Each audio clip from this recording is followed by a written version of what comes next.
हरियाणा की हर अपडेट के लिए बेल आइकन दबाएं और सब्सक्राइब करें STV हरियाणा न्यूज। आप देख रहे हैं हरियाणा न्यूज और मैं हूं आपके साथ शुभेंदु सिंह। रुक कर लेते हैं फटाफट खबरों का। बड़ौदा उपचुनाव को लेकर सभी पार्टियों ने प्रचार तेज कर दिया है। इनेलो नेता अभय चौटाला ने बड़ौदा हलके के कई गांव में चुनावी जनसभाएं की और इन सभाओं में अभय चौटाला ने बीजेपी कांग्रेस पर निशाना साधा। अभय ने पूर्व सीएम हुड्डा पर बीजेपी के साथ मिले होने का आरोप लगाया। चौटाला ने कहा कि हुड्डा की बीजेपी के साथ साठगांठ है। बीजेपी की जमानत जब्त और कांग्रेस को सबक सिखाने का काम चुनाव में होगा और इनेलो के उम्मीदवार की भारी मतों से जीत होगी। परमिंदर ढुल के बीजेपी छोड़ने को लेकर अभय ने कहा कि उनका फैसला सही है। बीजेपी में किसान हित में होकर विधायक इस्तीफा देने का काम करेंगे और सरकार जनवरी तक गिर जाएगी। बड़ौदा उपचुनाव जैसे जैसे करीब आ रहा है, जुबानी जंग तेज हो रही है। बड़ौदा में कांग्रेस के इंदुराज को सीएम ने डमी कैंडिडेट क्या बताया, हुड्डा भड़क गए। साथ ही उन्होंने सीएम पर कटाक्ष करते हुए कहा कि सीएम बनने से पहले उन्हें कौन जानता था। भूपेंद्र हुड्डा ने कहा कि बड़ौदा उपचुनाव के बाद सरकार की नींव हिलेगी, राजनीतिक समीकरण बदल जाएंगे। यही नहीं, भूपेंद्र हुड्डा ने प्रदेश सरकार को चुनौती देते हुए कहा कि उनकी सरकार में लागू कॉन्ट्रैक्ट फार्मिंग को रद्द कर दिखाएं। साथ ही भूपेंद्र हुड्डा ने कहा कि अगर प्रदेश में कांग्रेस की सरकार आई तो सरेआम कृषि कानून को फाड़ देंगे। राज्यसभा सांसद दीपेंद्र हुड्डा ने प्रदेश की मनोहर सरकार पर निशाना साधा। दीपेंद्र ने कहा कि बड़ौदा उपचुनाव के चुनावी नतीजों के आते ही प्रदेश सरकार की उल्टी गिनती शुरू हो जाएगी। दीपेंद्र हुड्डा ने कहा कि बड़ौदा उपचुनाव के समीकरणों में कोई बड़ा बदलाव नहीं है। उपचुनाव में कांग्रेस की जीत तय है क्योंकि जेजेपी और बीजेपी पार्टी ने प्रदेश को लूटने के सिवाय कोई काम नहीं किया। जहां तक बड़ौदा विधानसभा की बात है, वहां पर 6 साल के शासनकाल में प्रदेश सरकार ने कोई विकास का काम नहीं किया। लॉकडाउन के दौरान बंद किए गए सिरसा के रोडवेज डिपो में heavy vehicle driving licence training school फिर से खोल दिया गया। कोरोना काल के दौरान 7 महीने तक ये स्कूल बंद था, जिसके चलते आवेदकों की वेटिंग लिस्ट 2530 तक पहुंच गई। अब फिर से गतिविधियां शुरू होने से हैवी व्हीकल लाइसेंस लेने के इच्छुक लोगों को राहत मिली है। सोशल डिस्टेंसिंग का ध्यान रखते हुए मास्क पहनना जरूरी किया गया। 7 बसों पर 15-15 बच्चों को ट्रेनिंग दी जा रही है। नया बैच सुबह और शाम के सत्र में 31 अक्टूबर से शुरू होगा। इन दोनों बैच में 220 ट्रेनरों को बुलाया जाएगा। 7-7 बसों के 2 ग्रुप बनाकर ट्रेनिंग शुरू की जाएगी। बसों को समय समय पर सैनिटाइज किया जाएगा ताकि कोरोना संक्रमण का फैलाव न हो। हर साल की तरह इस बार भी जिला प्रशासन रेवाड़ी द्वारा ठोस कचरा प्रबंधन को लेकर रेवाड़ी के बाल भवन में 1 दिवसीय सेमिनार का आयोजन किया गया, जिसमें जिले की 3 कमेटियों और नगर परिषद के कर्मचारियों, वार्ड पार्षदों ने हिस्सा लिया, जिन्हें जागरूक किया गया कि कैसे अपने जिले को स्वच्छ अभियान में नंबर 1 पर लाया जा सके। नूंह में जिला उपायुक्त ने मिनी सचिवालय स्थित अंत्योदय सरल केंद्र का उद्घाटन किया। केंद्र की शुरुआत होने से पुनाहाना और पिनकवा खंड की करीब 90 पंचायतों को लोगों को 400 सुविधाएं एक ही छत के नीचे मिलेंगी। पंचकुला में मंगलवार को 40 नए कोरोना संक्रमितों की पुष्टि हुई। पंचकुला में कोरोनाग्रस्त मरीजों का रिकवरी रेट बढ़कर 94% है। पंचकुला में अब तक कुल 107 लोगों की कोरोना के चलते मौत हो चुकी है, जिसकी जानकारी civil surgeon doctor Jasjeet Kaur ने दी।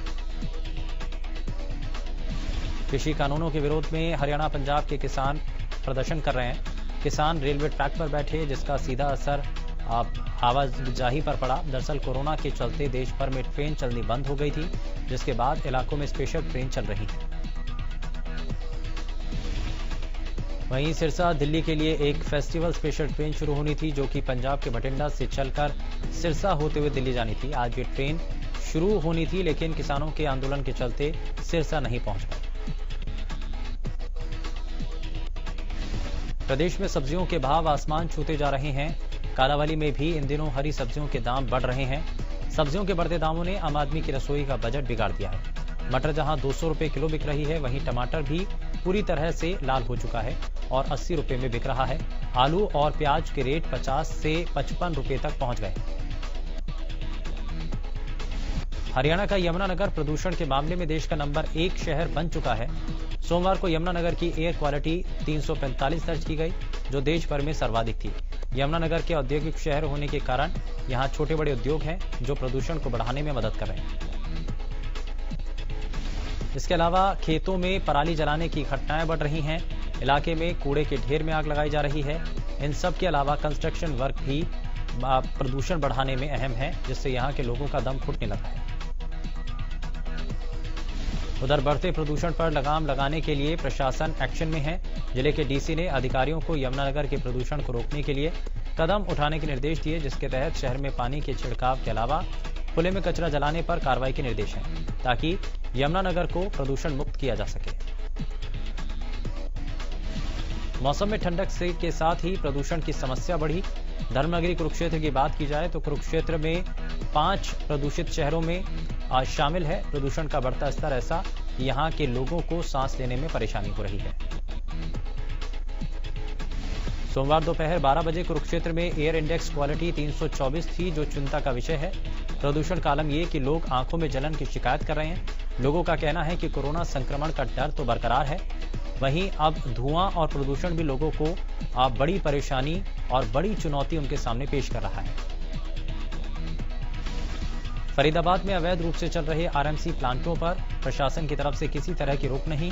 दिल्ली एनसीआर में ग्रैप लागू होने के बाद भी फरीदाबाद पॉल्यूशन विभाग इन अवैध आरएमसी प्लांटों को बंद कराने में नाकाम रहा, जबकि इसकी कई बार शिकायत दी जा चुकी है। इन प्लांटों के चलते प्रदूषण के स्तर में बढ़ोतरी हो रही है। इस मामले में जब फरीदाबाद की आरओ सुमित कनोडिया और एसडीओ से बात करनी चाहिए तो उन्होंने कैमरे के सामने कुछ भी बोलने से इनकार कर दिया। सोनीपत के गांव गढ़ीबाला के पास सीएलसी नहर में दरार आने से ग्रामीणों और सिंचाई विभाग में हड़कंप है। नहर में दरार की खबर मिलते ही पुलिस और सिंचाई विभाग के अधिकारी पहुंचे और हालात का जायजा लिया। मुनक नहर से दिल्ली को पानी की सप्लाई इसी नहर के जरिए की जाती है। बताया जा रहा है कि नहर में रात करीब 1 बजे दरार आई और पानी का रिसाव शुरू हुआ। हालांकि दरार इतनी बड़ी नहीं थी, बावजूद उसके लोगों में डर का माहौल है। विभाग के अधिकारियों ने भी बताया कि लोगों के इससे डरने की जरूरत नहीं है और नहर में आई दरार को जल्द ठीक किया जाएगा।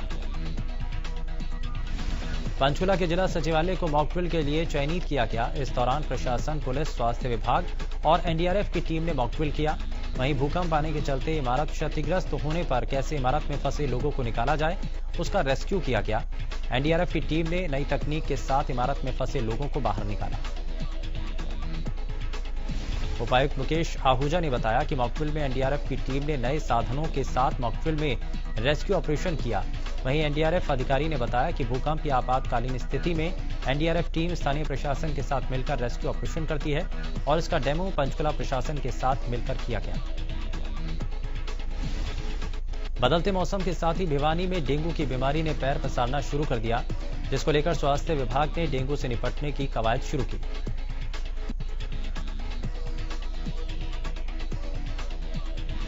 स्वास्थ्य विभाग ने डेंगू फैलाने वाले मच्छरों की उत्पत्ति रोकने के लिए एंटी लार्वा एक्टिविटी शुरू की, जिसमें खड़े पानी से लार्वा के सैंपल भरे जा रहे हैं और उसमें मच्छर उत्पत्ति का लार्वा पाया जाने के बाद गंबूजिया मछलियों को डाला जा रहा है। ये मछलियां मच्छर के लार्वा को खाकर समाप्त कर देती हैं।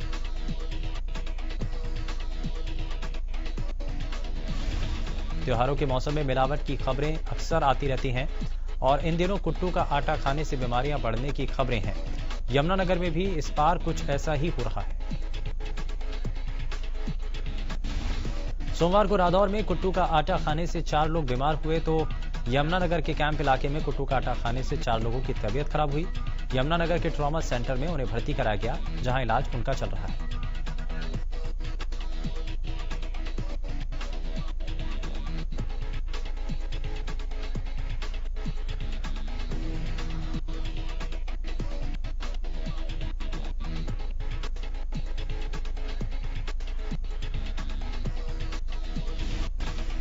पानीपत में सीएम फ्लैंग की टीम ने सूचना के आधार पर कॉलोनी में चल रही डीआर ट्रेडर के नाम से अचार फैक्ट्री पर छापेमारी की। टीम ने बताया कि हमें सूचना मिली थी कि अचार को बनाते वक्त ड्रम में भरकर खुले में रखा जाता है। इसी आधार पर रेड की। सीएम फ्लैंग की टीम ने बताया कि फैक्ट्री में कई तरह का अचार बनाया जा रहा था, जिसके सैंपल लिए गए। डॉक्टर श्यामलाल ने बताया कि अचार के सैंपल ले लिए गए हैं। जैसे ही रिपोर्ट आती है उसी आधार पर कार्रवाई होगी।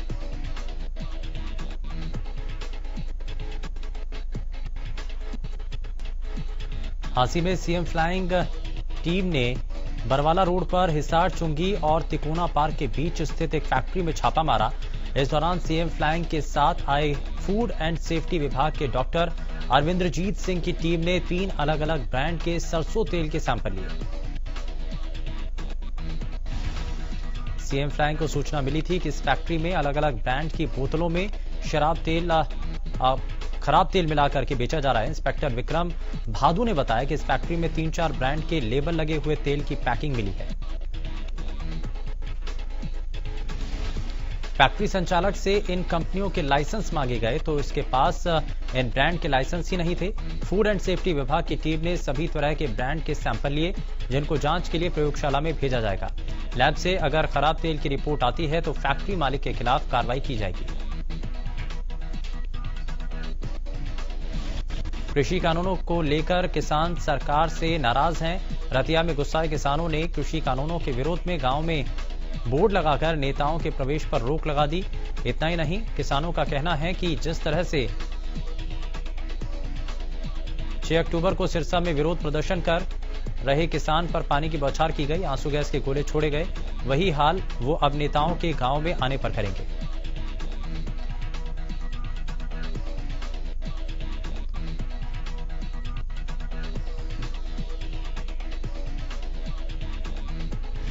बरवाला नगर पालिका कार्यालय में काफी महिलाओं ने प्रधानमंत्री आवास योजना को लेकर पालिका में सरकार और मोदी के खिलाफ नारेबाजी की।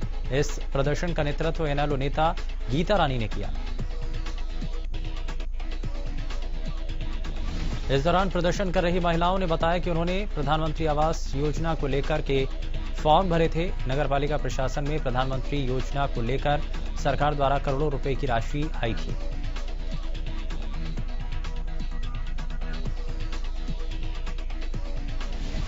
करनाल में आशा वर्करों ने एक बार फिर सड़कों पर उतरकर सीएम मनोहर लाल के आवास का घेराव किया। हालांकि आशा वर्करों को घेराव से पहले ही पुलिसकर्मियों ने रोक लिया, जिस दौरान दोनों के बीच धक्का मुक्की हुई। आशा वर्कर्स पिछले लंबे समय से मांगों को लेकर धरने पर हैं। पानीपत की पावर लिफ्टिंग की खिलाड़ी प्रीति त्यागी इन दिनों अपने अभ्यास के साथ साथ बच्चों को प्रशिक्षण दे रही हैं। उनकी मांग है सरकार से कि इस मुश्किल समय में खिलाड़ियों की मदद हो। प्रीति त्यागी ने 2 साल पहले पावर लिफ्टिंग खेल की शुरुआत की और 2 साल में कड़ी मेहनत के चलते 3 नेशनल मेडल हासिल किए। प्रीति ने सरकार से अपील की है कि सरकार खिलाड़ियों को सरकारी नौकरी दे और आर्थिक मदद करे, जिससे खिलाड़ियों का हौसला बढ़े और प्रतिभाशाली खिलाड़ी उभर कर आए। प्रीति गांव से 3 किलोमीटर दूर जिम में जमकर अभ्यास करती हैं और साथ ही गांव की लड़कियों को भी खेल के लिए प्रोत्साहित कर रही हैं। नांगल चौधरी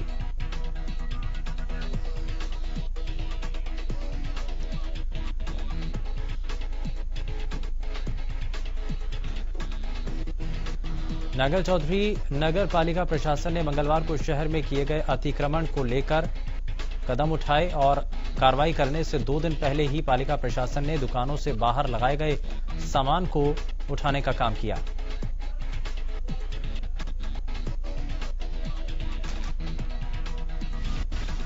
नगर पालिका अधिकारी ने कहा कि दुकानदारों को कई बार चेतावनी दी जा चुकी है, लेकिन दुकानदार इसे गंभीरता से नहीं ले रहे। अब पालिका ऐसे मामले पर सख्त कार्रवाई करने का मन बना चुकी है। अतिक्रमण जैसी समस्याओं से सख्ती से निपटा जाएगा। जो दुकानदार सड़कों पर अतिक्रमण कर रहा है उसके खिलाफ कार्रवाई की जाएगी। झज्जर के गांव अमादलपुर शाह में रहने वाली दुष्कर्म पीड़िता ने आरोपी पर धमकी देने और दबाव बनाकर शिकायत वापस लेने का आरोप लगाया। पीड़िता का आरोप है कि आरोपी धर्मवीर जाखड़ को पुलिस ने गिरफ्तार किया, लेकिन आरोपी का परिवार पीड़ित परिवार को डरा रहा है और समझौते का दबाव बना रहा है। पीड़िता ने आरोप लगाया कि गांव में ये बातें फैलाई जा रही हैं कि उन्होंने पैसे के लिए शिकायत दर्ज कराई। इतना ही नहीं, पीड़िता के घर वालों की पिटाई भी की गई। पीड़िता की मांग है कि आरोपी को सख्त से सख्त सजा मिले।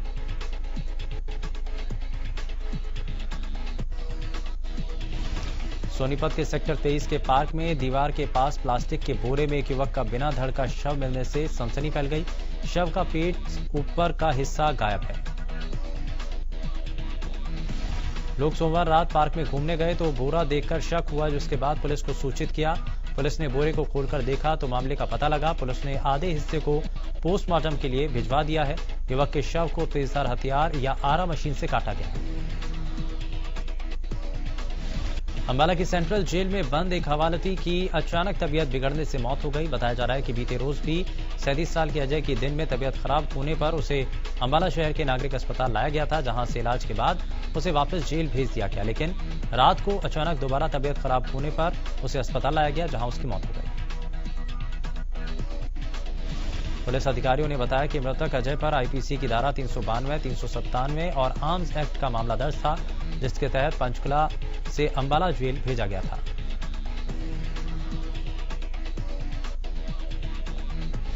गुरुग्राम की क्राइम ब्रांच की टीम ने 2 आरोपियों को गिरफ्तार करने में कामयाबी हासिल की। दरअसल 29 सितंबर 2020 को दोनों आरोपी गाड़ियों से भरा ट्रॉला लेकर फरार हो गए थे। आपको बता दें कि ट्रॉले में 2 मारुति सियाज, 1 मारुति ब्रेजा और 1 मारुति इग्निस गाड़ी थी।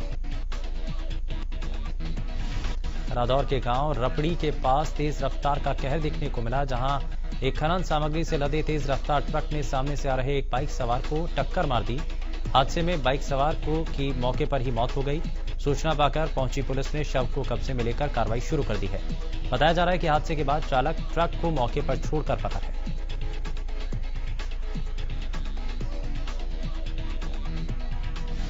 फिलहाल के लिए बस इतना ही। नमस्कार।